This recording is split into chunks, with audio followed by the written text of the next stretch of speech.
السلام علیکم ساتھیوں، آپ سب کو ہمارے یوٹیوب چینل اردو زباں ہماری میں خوش آمدید۔ آج میں آپ لوگوں کے لیے عرفان صدیقی کے حوالے سے کچھ اہم اور ممکنہ سوالات و جوابات لے کر حاضر ہوئی ہوں، جو نیٹ JRF اور دیگر مقابلہ جاتی امتحانات کی تیاری کے لیے بہت ہی مفید اور کارآمد ثابت ہوں گے۔ تو چلیے ویڈیو شروع کرتے ہیں۔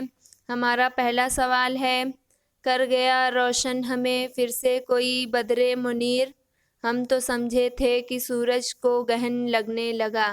یہ مشہور شعر کس شاعر کا ہے؟ تو جواب ہے، یہ مشہور شعر عرفان صدیقی کا ہے۔ عرفان صدیقی کا اصل نام محمد عرفان احمد صدیقی اور تخلص عرفان صدیقی۔ اگلا سوال، عرفان صدیقی کب اور کہاں پیدا ہوئے؟ تو جواب ہے، عرفان صدیقی 11 مارچ 1939 کو بدایوں میں پیدا ہوئے۔ عرفان صدیقی کا انتقال کب اور کہاں ہوا؟ تو جواب ہے، عرفان صدیقی کا انتقال 15 اپریل سن 2004 کو لکھنؤ میں ہوا۔ اگلا سوال، عرفان صدیقی کے والد کا کیا نام تھا؟ تو جواب ہے، عرفان صدیقی کے والد کا نام سلطان احمد ہلالی تھا۔ اگلا سوال، عرفان صدیقی نے ابتدائی تعلیم کہاں سے حاصل کی؟ تو جواب ہے، عرفان صدیقی نے ابتدائی تعلیم اسکول اور اسلامیہ انٹر کالج بدایوں سے حاصل کی۔ اگلا سوال، عرفان صدیقی نے کتنے برس کی عمر سے شاعری شروع کی؟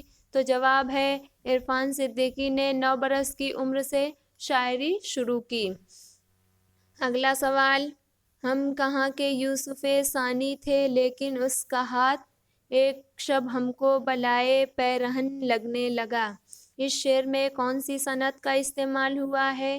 تو جواب ہے، اس شعر میں صنعت تلمیح کا استعمال ہوا ہے۔ اگلا سوال، عرفان صدیقی دہلی میں وزارت اطلاعات و نشریات کی مرکزی اطلاعاتی خدمات سے کب وابستہ ہوئے؟ تو جواب ہے، عرفان صدیقی دہلی میں وزارت اطلاعات و نشریات کی مرکزی اطلاعاتی خدمات سے 1962 میں وابستہ ہوئے۔ اگلا سوال، Irfan Siddiqui deputy principal officer کی ملازمت سے کب سبکدوش ہوئے؟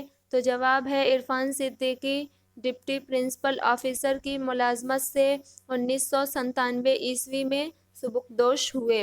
اگلا سوال، کہاں سے آتے ہیں یہ گھر اجالتے ہوئے لفظ، چھپا ہے کیا میری مٹی میں ماہ پارا کوئی؟ یہ شعر کس کی تخلیق ہے؟ تو جواب ہے، یہ شعر عرفان صدیقی کی تخلیق ہے۔ اگلا سوال، عرفان صدیقی کی کلیات کس نام سے شائع ہوئی؟ تو جواب ہے، عرفان صدیقی کی کلیات دریا 1999 اور شہر ملاکی کے نام سے شائع ہوئی۔ اگلا سوال، عرفان صدیقی کو میر اکادمی لکھنؤ نے کس انعام سے نوازا؟ تو جواب ہے، عرفان صدیقی کو میر اکادمی لکھنؤ نے نشان امتیاز میر سے نوازا۔ اگلا سوال، عرفان صدیقی کے کلیات دریا میں کون کون سے مجموعے شامل ہیں؟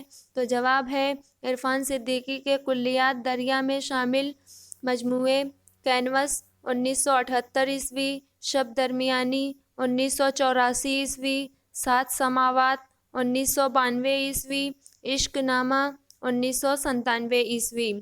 اگلا سوال، عرفان صدیقی کو غالب اکیڈمی دہلی نے کس انعام سے نوازا؟ تو جواب ہے، عرفان صدیقی کو غالب اکیڈمی دہلی نے غالب ایوارڈ سے نوازا تھا۔ اگلا سوال، عرفان صدیقی کی نثری تصنیفات کا نام بتائیے۔ تو جواب ہے، عرفان صدیقی کی نثری تصنیفات عوامی ترسیل 1977، رابطۂ عامہ 1984۔ اگلا سوال، کسی کے وعدہ فردا کے برگ و بار کی خیر، یہ آگ ہجر کے بن کی طرف سے آتی ہے۔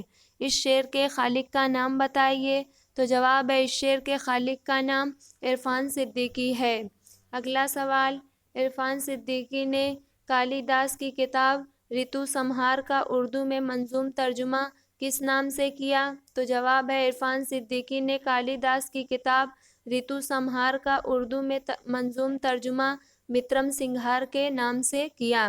اگلا سوال، عرفان صدیقی کو اتر پردیش اردو اکادمی نے نے کب نوازا؟ تو جواب ہے عرفان صدیقی کو اتر پردیش اردو اکادمی انعام ان کے مجموعی خدمات کے اعتراف میں 1998 میں نوازا گیا۔ اگلا سوال، عرفان صدیقی نے کالی داس کے کس ڈرامہ کا سنسکرت سے اردو میں ترجمہ کیا؟ تو جواب ہے عرفان صدیقی نے کالی داس کے ڈرامہ مالویکا اگنی متر کا اردو میں ترجمہ کیا۔ اگلا سوال، عرفان صدیقی نے کس کے سوانحی ناول کا عربی سے اردو میں ترجمہ روٹی کی خاطر کے نام سے کیا؟ تو جواب ہے عرفان صدیقی نے عربی ناول نگار محمد شکری کے سوانحی ناول کا عربی سے اردو میں ترجمہ روٹی کی خاطر کے نام سے کیا۔ مزید نئی ویڈیوز دیکھنے کے لیے ہمارے چینل اردو زباں ہماری کو سبسکرائب کریں اور ویڈیوز کو لائک اور شیئر کرنا نہ بھولیں۔ بہت شکریہ۔